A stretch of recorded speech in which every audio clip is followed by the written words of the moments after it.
What is going on, Colts Nation? Welcome back to another episode of Bring the Juice. Your guys, Derek and Cody, with you as always. Guys, this is going to be the first episode here where we're doing our positional breakdown. We're going to be doing a breakdown of every single position here for the Indianapolis Colts. It was something we did last year. And obviously, this time of year, there's not a lot more going on right now. So before we get into training camp, kind of wanted to talk a little bit about each group and what we can expect for them this year. What do we think is going to happen, or what are we looking forward to, and all of those types of things. And of course, we have to start the positional breakdown with the quarterback position. We just have to. It's tradition. So, I mean, Cody, it feels like every other video we talk about this guy, but we got to talk about it a little bit more here. So obviously we have to talk about quarterback Anthony Richardson, who obviously the Colts drafted in 2023 to hopefully be their next franchise quarterback of the future for this team, with Shane Steichen at the helm. And obviously Anthony Richardson is the future for right now. And a lot of hype coming into this year, because obviously last year season was ended abruptly with that shoulder injury, and he's hoping to this time around go through a full season without having any major issues. What are you looking forward to with Anthony Richardson here in 2024? Well, I mean, I think the most obvious thing that we noticed last year when Anthony Richardson was on the field and when he was not was the explosive plays. I mean, Chris Ballard's talked about it, and you clearly saw the drop-off whenever AR wasn't on the field versus when he was. I mean, the Colts were one of the better teams in the NFL with AR under center when it came to that department, right? We had tons of explosive plays down the field from Anthony Richardson. I mean, we know what he can do, obviously running the football, but obviously, Derek, we know he's cannon for an arm as well. He can make any throw anywhere. I mean, he's just that type of athlete, one of the best we've ever seen from the quarterback position. And so, yeah, I think when you just look at that, you just say the explosion is off the charts for Richardson in both departments, from running the football to throwing the football, doing a little bit of everything. Like, he can score pretty much anywhere, anytime, any way that he wants to. And so I think that in itself right there is great. And within that, Derek, with the explosive plays, is giving your guys opportunities. Guys like Alec Pierce, guys like Adonai Mitchell, heck, even guys like Michael Pittman Jr., who didn't get a ton, of receptions, down the field, it felt like. There was a stat that came out the other day, which I thought was kind of wild, Derek. But, Michael Pittman didn't have that many targets within the red zone. He didn't really have that many targets down the field. Right, it was actually a pretty small number when you think about it. And so you think now with that element of Anthony Richardson coming back, how is that even going to make Michael Pittman a better receiver? Because it's not like he can't do it, Derek. We've seen him do it, right? We saw him do it last year in that Baltimore game, right? We saw him do it, heck, in the Cleveland game, right? And we saw him back, when Carson Wentz was his quarterback, and say what you want about Carson Wentz, but he actually would be willing to throw the ball down the field. Right. And we saw Michael Pittman Jr. take full advantage of that. That's why he had one of his better seasons as a pro, because he actually had a quarterback that wasn't afraid to throw the ball down the field to him. And he's shown that ability to do so. He just hasn't honestly been targeted that much. And so I'm hoping that is something that can continue, and, just what all he can provide for him, Alec Pierce, Adonai Mitchell, really all these guys. And I can throw the tight ends in there as well. I mean, this dude just brings a dynamic element that very few quarterbacks in today's NFL can bring from both a run and pass standpoint. And so just the athlete alone for Anthony Richardson, I mean, no doubt that the potential we've talked about, it's through the roof for a good reason. You saw the night and day difference with Anthony Richardson and Gardner Minshew on the field. The offensive game plan, even though it was very small from the sample size that we got from Anthony Richardson, you could see the huge difference in how you attack the defense with Anthony Richardson versus Gardner Minshew. Gardner Minshew, there's a lot of comeback routes, there's a lot of drags, there's only an occasional vertical and a lot more screens. with Anthony Richardson, it's a lot more spaced out. There's a lot more verts. There's a lot more sweeps. There's a lot more option runs, things like that help space the floor out a little bit. Because, I mean, there's just so many opportunities when you have a team like the Colts with Anthony Richardson out there. And, I kept saying it a bunch of times, when it came to the red zone. I mean, early in the year, I think it was like every time the Colts got inside the 10-yard line with Anthony Richardson, they scored a touchdown. I mean, this is a team that is going to be insanely scary with Anthony Richardson inside the red zone, because even if the space is controlled, you have to then worry about how much Anthony Richardson is going to run. You have to rely on that even more at that moment in time. So, all these teams that need to worry about his ability to move is just so much different than when Gardner was able to do it. So it's going to be very fun to watch Anthony Richardson come back this year. It'll be great to kind of see what he learns. And do you think that there will be a shift in how Anthony Richardson approaches this year, knowing that he needs to be smarter and taking hits? Because obviously his body has he's been known to take a lot of hits and get injured from them. I mean, this year, obviously he's a very confident kid, no question about it. But do you see like either him being a lot more cautious when he does run, or just not running as much in general this next year because of that?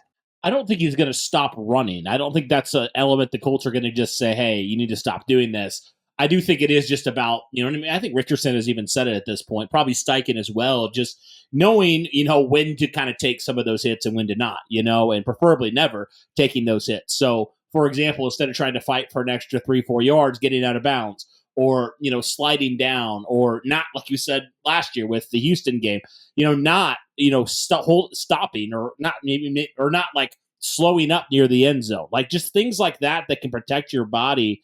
I mean, I know it's not the same position, but Derek, you think about, some of the receivers that, lasted so long in the NFL, heck, even some of the quarterbacks you can throw in there, but you think of some of those different guys, you're like, how did they last so long? It's because they weren't trying to be Superman. It's because they were smart, and Peyton Manning, heck, very famous, was, Colts quarterback for a long time, obviously, and played a long time in the NFL. And, what did he do? He fell down a lot of times, and now I don't think Anthony Richardson is going to do that.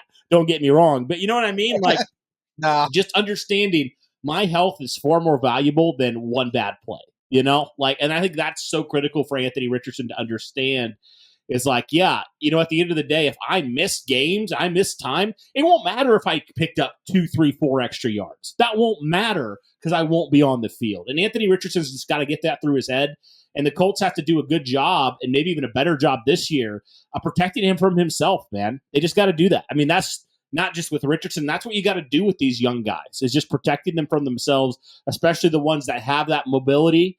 You just got to make sure that they are just careful with when they choose to do it and how they choose to do it, because it is, Derek, I mean, it really, like, it's such a very, a great thing to have in your back pocket if you're Anthony Richardson and the Colts, is that ability to scramble and make a big play. And heck, we saw him doing it early in the year. I mean, multiple rushing touchdowns. So, I mean, I don't think he's going to stop, and I don't think he should stop. But I think it's just learning kind of when it's time to give yourself up, right? And just be smart with your body, because, I mean, it was a very cool lesson that Anthony Richardson had to learn very early, in his career, that, like, you can't be like this. I don't care if it seems like a routine hit. Those things add up, they do.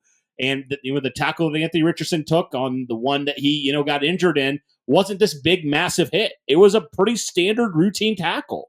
But, you just got to know when to, live another day and not try to do everything. And I think that's just the case with a lot of young gunslingers. And so Anthony Richardson, got to learn it too. So I think that's kind of what I think he needs to just kind of understand. And I think he hopefully has. And I can imagine just how hard it had to be for him to just sit there and realize, I should be on the field right now, but I'm not. Here I am recovering, rehabbing. So I'm really hoping that kind of sits with him, and that's really taught him some things this year. on just some other smaller ways to just be smart that could ultimately really help him out in the longevity of his career, because we've seen quarterbacks that can do it and we've seen quarterbacks that can't do it, man. And so like we've seen the Cam Newtons who had a great year, a couple years, but then his body kind of failed him at times, Yep. and we've seen, heck, even with Lamar Jackson, I mean, to a degree, but like this last year, he actually was able to stay on the field. I mean, Josh Allen, I think those hits are going to add up eventually, Derek. He's very reckless when it comes to running the football. So, like, those things all matter. I don't care if you're, 255 at this point. Like, those things matter. Yeah. And so he's just got to be very, very cautious with that. But definitely don't take away that run element, because that is so special what he can do from a run pass standpoint. I think that's so, so important. And, you mentioned also, Derek, the fact that, it's going to spread out your offense so much. Think about just the predictability that you have with Anthony Richardson versus you don't. I mean, you're so much more unpredictable with Anthony Richardson on the field. I mean, you could beat them anywhere. You could beat them running the football, throwing the football. And think about what it's going to do for even a guy like Jonathan Taylor this next year. I mean, now that the offense doesn't know, this quarterback's not going to run, most likely, right? Gardner Minshew, although he did have a couple rushing touchdowns in that Cleveland game, he typically wasn't going to run the football. That wasn't going to be necessarily a thing that they schemed up, right? So they knew most likely that it was going to be that type of run with Jonathan Taylor. So I think it just does give you a little bit more of an unpredictable factor, and I think that's going to factor into efficiency-wise. Hopefully Jonathan Taylor and company, getting a few more opportunities to make some home run plays. We know he can do it. Heck, he's done it with freaking Matt Ryan and some of these other quarterbacks like Carson Wentz, who they didn't even let throw in that Patriot game. So we know he can do it. Now, with actually a quarterback that can, threaten like that down the field and things like that, I'm just curious how much more that helps him in the running game in general.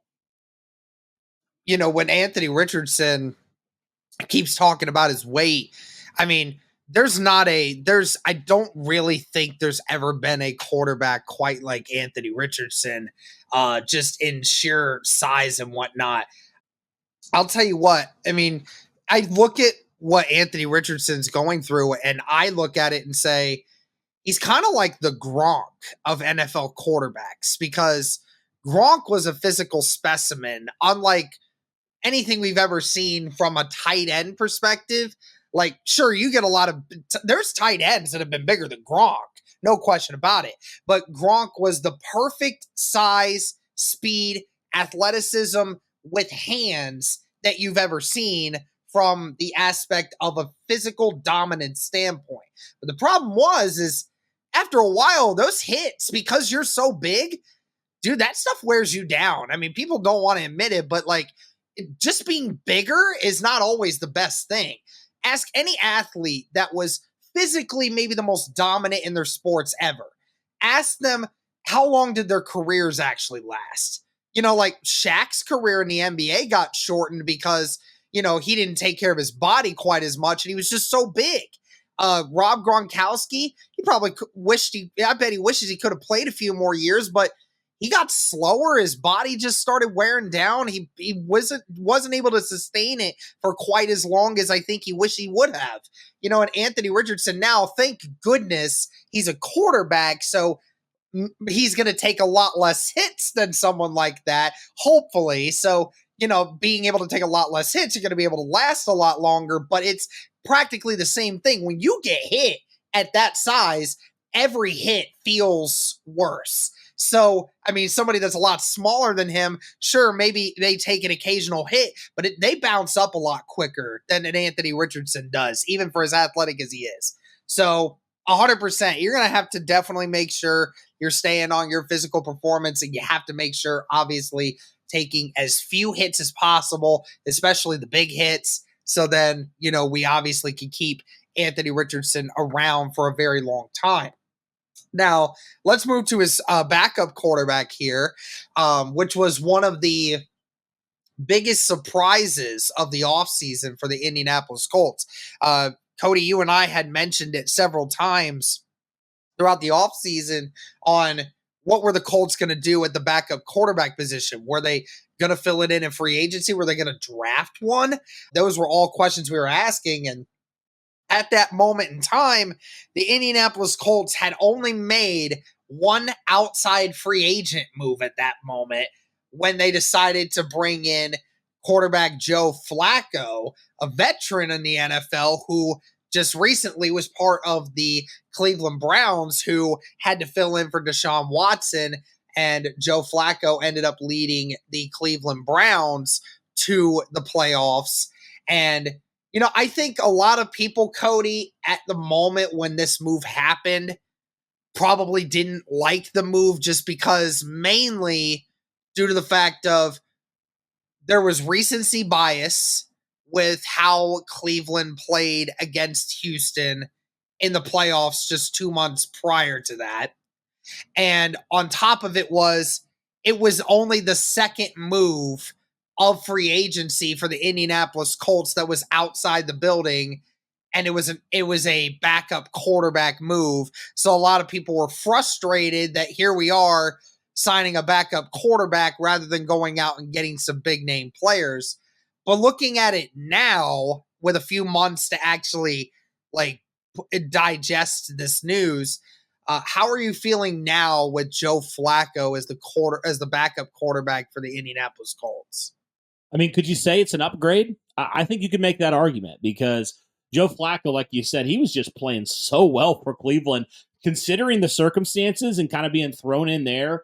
I mean, the dude was 4-1 as a starter, Derek, last year. And, while the stats aren't necessarily crazy, it's like he gave Cleveland a legitimate chance, right? And looked really good. And there's a reason why he was comeback player of the year, right? Because nobody expected Joe Flacco at the age of 39 at that point to do that. Nobody expected him to do that. But, I love the fact that now the Colts have a guy, and just even off the field, not even thinking about what he's capable of on the field. Just think what quarterback currently in the NFL could be a better mentor than a quarterback like Joe Flacco. I mean, seriously, another quarterback with a really big arm, another quarterback that, has been a franchise quarterback before, has won, when it mattered, has won in the playoffs, has won a Super Bowl, has done all these things as a quarterback.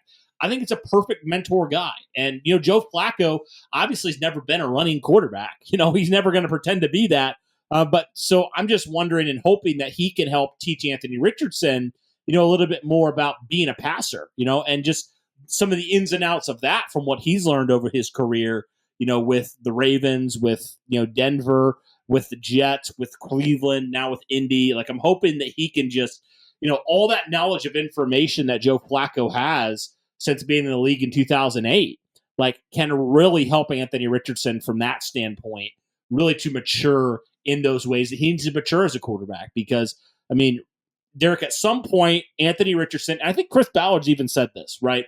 At some point, he's got to deliver from the pocket. At some point, he's got to be able to stand back there, identify a defense, and do the things that franchise quarterbacks do.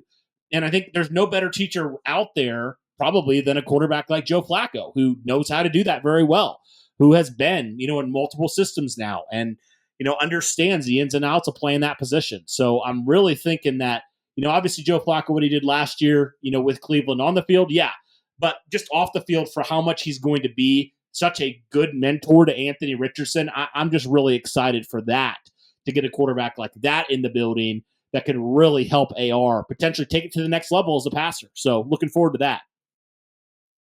It's funny that you mentioned that because remember, in the off season, there was, I think it was a few months, it was like a few weeks after Joe Flacco had signed with the Indianapolis Colts, everyone immediately was hopping on the, hey, you're here obviously mentoring Anthony Richardson. You're taking the back seat. Like, what are you planning to do to help him? And, he rebutted and said that, I'm not a mentor to young quarterbacks. I come in here prepared to do my job, and that is to help this team win games in any way and be ready for when and if my time comes. I mean, now he clearly didn't say it in the frame of saying, I'm going to ignore Anthony Richardson, get rid of that guy. I'm here to beat him out. I'm here to, take his job, blah, blah, blah, blah, blah. But, I mean, that did rub a lot of people the wrong way, Cody. I mean, and I think that was another issue with, again, people not liking the move of Flacco for the two reasons I mentioned earlier. And then when Flacco's saying, I'm not really a mentor to young quarterbacks, I mean, did that sort of thing like rub you the wrong way, or did you kind of understand what Flacco was saying? It almost felt a little bit like the Tannehill situation with, I can't even remember the name of the quarterback Malik now Willis, probably, right? that they drafted. Malik Willis. What was that? Oh, Malik Yeah, Willis. Malik Willis. That's right. Yeah, when Tannehill was talking about that and whatnot. So it felt a little bit like that. But what did you feel when Flacco was making that kind of comment? Yeah, I mean, I don't really think like I took it probably the way that a lot of people did. I mean, at the end of the day, it's like, Joe Flacco, like you said, like he's going to do whatever it takes to help this team win. So whether that's, being on the field or off the field, right? He's going to have to do what he's going to do. And I think part of that comes with just the mentoring. Well, you may not call it that. I mean, it is just, being that guy that's there in his ear and helping him out in any way. And then obviously if a situation arises where he has to play, like he's going to be ready and prepared, like he could be a starter, So that's kind of how I took it. I didn't take it at like probably the way that a lot of other people did, because I kind of understood what he was saying in a way where I didn't necessarily take it as like I'm not gonna take this guy under my wing. I'm not gonna even talk to this guy. Like, I didn't take it probably the way that a lot of people took it, or maybe the way that I don't think Joe Flacco was intending it, but like it came across to some people. So I'm not too upset about that. I mean, the Colts wouldn't have, when talking to Joe Flacco, I'm sure if he said something like that and truly meant it that way, why would the Colts bring him in? You know what I mean? Like, I don't think that would make a whole lot of sense. So Right. I didn't probably take it that way. I'm like, there's a reason, and maybe that's just kind of like the I don't know, just a competitor in Joe Flacco. Like there's just a competitor guy in him where he's not just gonna lay down. The comments that he actually made was, on being the mentor, right? He talked about, he said, I don't believe that that's the role of a backup quarterback, is to be the mentor of the franchise guy. He said, like, I've proven to be a good teammate, but I'm not going to hold people's hands, which again, I understand. I have no worries about that because, he was on Pat McAfee's show way back right at the start of the free agency period. And, he's talking about how he's excited to be in Indianapolis and working with Anthony Richardson and being a part of the Shane Steichen offense. So, I mean, there's a lot of appeal to Joe Flacco in this because there's a lot of familiarity to it.